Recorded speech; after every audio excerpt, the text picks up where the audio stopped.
సజ్జాపూర్ మండలం కోయిర్ సంగారెడ్డి నుంచి వచ్చిండు. ఆయన రెడ్డికి ఓటేయలేదని బీసీ ఆయన ఇల్లు కూల్చిండా. రెడ్డి గారు సర్పంచ్ అయ్యి పిలుపు ఓటేయలేదని. బీసీలారా నేను అడుగుతా ఉన్నా, వీళ్ళు మీకు ఓట్లు వేస్తారా రెడ్లు? ఇప్పుడు అడ్వకేట్ల ఎన్నికలు జరుగుతూ ఉన్నాయి కదా, బార్ కౌన్సిల్ ఎన్నికలు జరుగుతూ ఉన్నాయి కదా, ఈ రెడ్డి అడ్వకేట్లు బీసీ అడ్వకేట్లకు ఓటేస్తారా? కుతికేదే ఈ పడ్డారు మొత్తం రెడ్లకు టిక్కులు పెట్టుకుంటూ పోతారు. వాళ్ళు రెడ్ల ముంగట ఒకటి నెంబర్లు వేసుకుంటూ పోతారు. మరి బీసీ అడ్వకేట్లు ఏం చేయాలి? ఇకదా ఎవరిదా ఇల్లు? ఆయనదా? అదా దా రెడ్డి ఆయన కోటేయలేదని ఈయన ఇల్లు గులగొచ్చిండట సర్పంచ్ ఎన్నికలలో. ఏం జరిగింది పెద్ద ఆయన మైకి? ఏ ఊరు మీద? ఇక్కడ మాది సజ్జపురం. నా పేరు రాములు, బ్యాగర్ రాములు, కోయిర్ మండలు, సంగారెడ్డి జిల్లా. ఆడికి 50 సంవత్సరాల నుంచి ఆ తల్లంలో పట్టున్నాం మేము. అప్పుడు పశువులు కాసుకుంటా, పశువుల మేత పెట్టుకుంటా ఉన్నాము. ఇక ఉండి ఇంత పశువులకు ఇంత రేకులు వేసుకొని ఉన్నాం. అయితే దాన్ని ఇంత ఓ రూమ్ లాగా కట్టుకొని అక్కడ పశువులు కాసుకొని ఉన్నామని పెట్టుకున్నాం. అయితే దాన్ని పెట్టుకుంటుంటే వచ్చి ప్రమాణ స్వీకారం చేసి. ఎవరు ప్రమాణ స్వీకారం చేసింది? ఎవరు? సర్పంచ్ కొడుకు ప్రసాద్ రెడ్డి. సర్పంచ్ కొడుకు ప్రమాణ స్వీకారం చేసి వచ్చి చక్కగా వచ్చి జేసీపీ ఆన్నే పెట్టి జేసీపీతో గుల కొట్టేసి మొత్తం మేము కాళ్ళ మీద పడితే కూడా మాకు ఇక్కడ దొబ్బి, మా అమ్మను దొబ్బి, అందరిని దొబ్బేసి ఇది చేసి మాకు ఇట్లా అడ్డం ఇది చేస్తే కూడా పట్టా పాస్ పుస్తకం ఉంది, పానీలో ఉన్నది, డాక్యుమెంట్లు కూడా ఉన్నాయి. ఓటేయలేదా? ఓట ఖర్చుతోటి సీరియల్ నెంబర్ 7. ఏమైంది? ఓటు గురించి అడిగిండా నేను? మాకు ఒకసారి వచ్చిన సార్, ఒకసారి అందరు సరే అడిగండి సార్, సరే పటేలా అని అన్నాం. సరే వచ్చినందుకు సరే పటేలా అని గమ్మను ఉన్నాం. వీళ్ళు ఏం చేశారంటే ప్రీ ప్లాన్ గానే మనకు ఎప్పటి నుంచి ఉంది, 50 రోజులు తాతల నుంచి ఉంది, ఉన్నజాల కట్టుకుని ఏదో కుదిరా. ఇది సర్పంచ్ ఎలక్షన్ల పంచాయతీనా?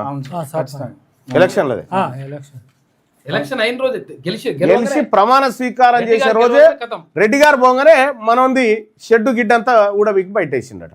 ఇగో ఇది ఇక బీసీలారా, ఎస్సీలారా, ఎస్టీలారా, మైనార్టీ సోదరులారా, వాళ్ళ చేతిలో అధికారం ఉంటే జేసీబీ ఉంది.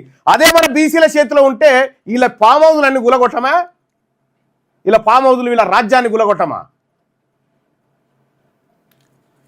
ఇప్పుడు బార్ అసోసియేషన్ ఎన్నికల్లో పోటీ చేస్తున్నటువంటి మిత్రులారా, అడ్వకేట్స్ ఎన్నికలు జరుగుతూ ఉన్నాయి కదా, గీన ఓటేసేటప్పుడు గీనని యాద్ చేసుకోరి. వాడు ఎవ్వరు మనోడు కాదు, మీకు పొరపాటున కూడా ఓటేయడు. నువ్వు గుర్తుపెట్టుకో, పొరపాటున కూడా వాడు నీకు ఓటేయడు. అడ్వకేట్ ఎన్నికల్లో బీసీ అడ్వకేట్ సోదరులారా, మీరు బీసీల కోట్లేయండి, మీరు బీసీల కోట్లేయండి. ఇంకెంతకాలం చదువుకున్నారు కదా, కన్న ముంగట గిన్ని దారుణాలు జరుగుతూ ఉంటే ఇదే హైకోర్టులో కదా మన బీసీల రిజర్వేషన్ ఆపింది వీళ్ళు. ఇదే హైకోర్టులో వీళ్ళు మన బీసీల రిజర్వేషన్ ఆపిరు కదా. బీసీ అడ్వకేట్ సోదరులారా,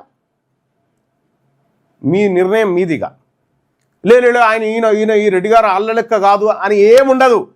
ప్రతి నాగుంబాముకు ఉండాల్సిన విషయమే ఉంటుంది. నాగుంబాముకి ఇది గరిస్తే చచ్చిపోము, ఇది గరిస్తే జర గోకినట్టు అవుతుంది, ఇది గరిస్తే నాగుంబామే గుర్తుపెట్టుకోరు. ఈ రాజ్యం మనది కాదు. ఈ రెడ్డి ప్రభుత్వం కూలాలి, ఈ దొరల పెత్తందారుల ప్రభుత్వం కూలాలి, బీసీల ప్రభుత్వం రావాలి. తెలంగాణ రాజ్యాధికార పార్టీ మాత్రమే దీంతోటే సాధ్యమవుతుంది. అలాగే తెలంగాణ రాజ్యాధికార పార్టీ రాబోయేటువంటి తెలంగాణ రాజ్యాధికార పార్టీ రాబోయేటువంటి మున్సిపల్ ఎన్నికల్లో పోటీ చేస్తూ ఉంది. ఏమవుతుందా? ఎన్ని రోజులు బతావు ఈ భూమి మీద? ఇంకా అందరం ఏదో ఒకనాడు చచ్చేదే, కానీ బతుకున్నప్పుడే ఏం చేస్తున్నాం అనేది లెక్క. దానికోసం బీసీ యువకులారా, బీసీ మేధావులారా, ఈ బీసీ ఉద్యమంలోకి రండి. ఒక్క నిమిషం మీ సెల్ ఫోన్కు పని చెప్పండి, సోషల్ మీడియా వారియర్గా నిలబడండి. ఈ అన్యాయాన్ని, ఇటువంటి అన్యాయాలు ఇది ఒక్కటే, అనేకమైనటువంటి దోపిడీలు ఉన్నాయి. ఇంకా ఈ దోపిడీ రాజ్యాన్ని కూల్చాలంటే మీరు మీ సెల్ ఫోన్లకు పని చెప్పి సోషల్ మీడియా వారియర్లుగా మారాల్సిందే. ఇగో 14 తారీఖు నాడు, డిసెంబర్ 14 తారీఖు నాడు సర్పంచ్ ఎన్నికలైన అలా రిజల్ట్ వచ్చేసింది. గెలిచిన తెల్లారి మర్నాడే 16 తారీఖు నాడు నోటీస్ ఇచ్చింది. ఇట్లా 16 తారీఖు నాడు నోటీస్ ఇచ్చేసి నోటీస్ ఇచ్చేసి నీ ఇల్లు కూడా కొడతాం. తర్వాత వీళ్ళకి ఇల్లు లేదా లేకపోతే నిజంగా వీళ్ళకు పట్టా లేదా అక్కడ అంటే 100% పట్టా ఉన్నది. ఈ పట్టా పేపర్ ఉన్నది. ఇంకో సీరియల్ నెంబర్ 7లా 4 గుంటల భూమి ఇక్కడ ఉన్నది క్లియర్గా. తర్వాత దీనికి సంబంధించి పట్టా పాస్ పుస్తకం కూడా ఉన్నది, పట్టా పాస్బుక్ కూడా ఉన్నది. ఇక పట్టా పాస్బుక్ ఇది రాములకు సంబంధించి పట్టా పాస్బుక్. కాకపోతే ఏంటంటే అన్నీ ఉన్నా కానీ ఎవరు చెప్పుకో ఏం పిక్కోపో అంతేరా భయ్ నేను అంతే చేస్తా, సర్పంచ్కి నువ్వు ఓటు వేయనన్నావు వేయలేవు కదా, అందుకని నీ పని చేసిన బరాబరి చేస్తా, నీ ఇల్లు కొలగొడతా అని కొలగొట్టేసింది. అంటే మనం అర్థం చేసుకోవాల్సింది ఏంటంటే నిజంగా అసలు యాక్చువల్గా గట్టిగా చైతన్యం ఉండి గట్టిగా ఉండి ఒకవేళ వీళ్ళు ఇల్లు కూలగొడితే వీళ్ళందరూ కలిసి ఒకటై తంతరు తొక్కుతారు అని చెప్పేసి ఆ విషయం తెలిస్తే వాడొచ్చి కూలగొడతారా, చేయగలుగుతారా? ఇంకో ఇది అది అధికారుల అండతో కూడా ఉన్నారు సార్. అధికారులతో కూడా మాట్లాడతాం మేము, ఆ తహసీల్దార్తో మాట్లాడదాం, తర్వాత ఏది అక్కడ ఉన్న ఆర్డీఓ తోటి, తర్వాత కలెక్టర్తో అందరితో మాట్లాడదాం. ఏం టెన్షన్ లేదు. మాట్లాడిన తర్వాత వాళ్ళ సంగతి ఎంతో చూద్దాం. అసలు యాక్చువల్లీ నీకు పేపర్లు అన్నీ ఉన్నాక తర్వాత అవన్నీ కూడా నోటీసులు ఇచ్చుడైంది, తర్వాత ఇల్లు కూడా కొట్టుడైంది. అది ఇంకొకటి సార్, ఇది మన ఎంఆర్ఓ మన పంచాయతీ పరిధి కూడా కాదు సార్, ఎంఆర్ఓ గారి పరిధిలోకి రావాలి. ఓకే, ఇదే విషయాన్ని ఎంఆర్ఓ గురించి చెప్పినాము. మీరు ఏంటంటే నేను వచ్చి చూస్తా అన్న మాట్లాడారు.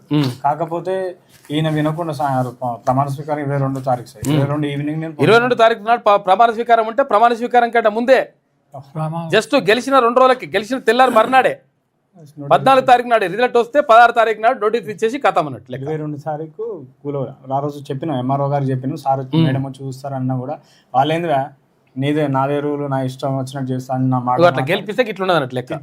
తిట్టి అమ్మ నాయన తాతలు అందరూ ఉన్నా కానీ. ఏం పేరు ఆయన పేరు?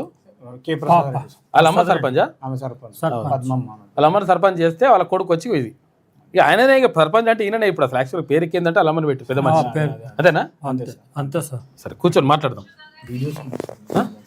ఎట్లా కొలగొట్టిన వీడియోస్ ఉన్నాయా? ఎవరు పంపించాం? నేను చూపిస్తాలే, కూర్చోండి. ఇంకో ఇది పరిస్థితి. ఏదైనా న్యాయం చేయాలని కోరుకుంటున్నాం అందరినీ, జర సపోర్ట్ చేయండి. న్యాయం చేయాలని చెప్పేసి 3 రోజుల నుంచి తిరుగుతున్నారు వాళ్ళు. ఇది కూడా పర్మిషన్ కోసం హౌస్ కట్టుకోవాలని పర్మిషన్ కోసం తిరుగుతున్నాం, బట్ కుదరట్లేదు. నానా తంటాలు పడుతూ ఉన్నాం. మీరు కనీసం అందరికి తెలియజేసేలా చేసి ఉద్యమాన్ని జర ముందు తీసుకుపోవాలని కోరుకుంటున్నాం. రాములు గారు చాలా నాయన నేను అందరం ఇంట్లో తింటలేము. ఇంకోటి వీళ్ళు ఏంటంటే గ్యాంగ్ 20-30 మంది ఉన్నారు సార్, తిరుగుతున్నారు అన్నట్టు. వాళ్ళు ఏంటంటే ఎప్పటికి గస్తీ కాస్తున్నారు, భయంతో ఉంటున్నాం సార్. ప్రాణభయం చేతిలో ఎప్పుడు ఏం చేస్తారో తెలియకుండా, చేనికి పోయినా ఇంటికి పోయినా మనల్ని ఎప్పుడు గమనిస్తూనే ఉన్నారు. అసలు లొల్లి పెట్టుకుందాం అని ఉంటారు. గిట్లనే మీలాంటి వాళ్ళు ఎవరైనా వచ్చి ఆ స్థలానికి వచ్చి సంతాపం చెప్తామంటే వాళ్ళతో గొడవ పెట్టుకుందాం అని మళ్ళీ మిమ్మల్ని తిట్టుడు. మీకు ఇంకోసారి వస్తే కొడుక మిమ్మల్ని ఎగిరెగిరి కొడతాం. వాళ్ళ సంగతి ఎంతో కూడా చూద్దాం. అదే అలా మాట్లాడుతున్నారు సార్, చూస్తాం. వాళ్ళ సంగతి కూడా చూద్దాం. ఇగో ఇది కథ మొత్తం ఇట్లా నడుస్తుంది కథ అన్నట్టు. కాబట్టి మనం ఏంటంటే ఓట్లేము వాళ్ళకేసి తప్పడాక మనం కూర్చుంటే ఇట్లుంటుంది లెక్క.